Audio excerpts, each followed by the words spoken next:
Story time kapai. Rimwe gore inyaya yehama. Hama. Hey.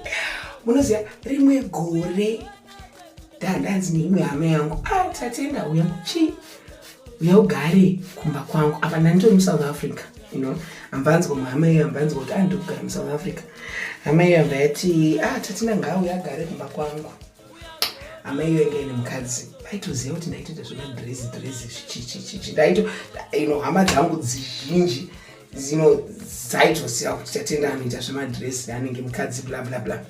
Ndaenda kumba kwehama iyoyo ndakutogara ndichitoti mukoma mukadzi wacho ndichiti maiguru ndichitozora mamakeup angu ndichienda kubasa taigara kuvhuna valley.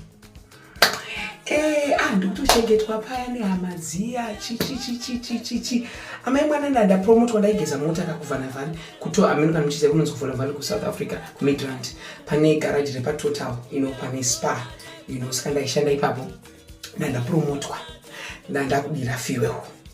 Hama iyoyo amai mwana akangogumbuka kuti ndapromotwa amva handidi amva pandakadzokwa kubasa manheru amva hatichakude panapa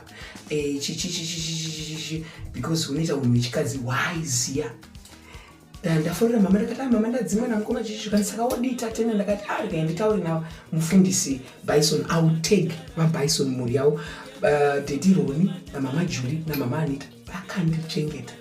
Unoziva Mutorwa unoziva kuti ane rudo rakama. Ndakachengetwa nababa namai Bison zvekuti ndinogara ndakati kuna makasi munoziva mudiwa handidi kufa ndisina kutengera mhuri waBison imba. Hama idzi uzonditi hama ndotaura toshi takaona zvakawanda.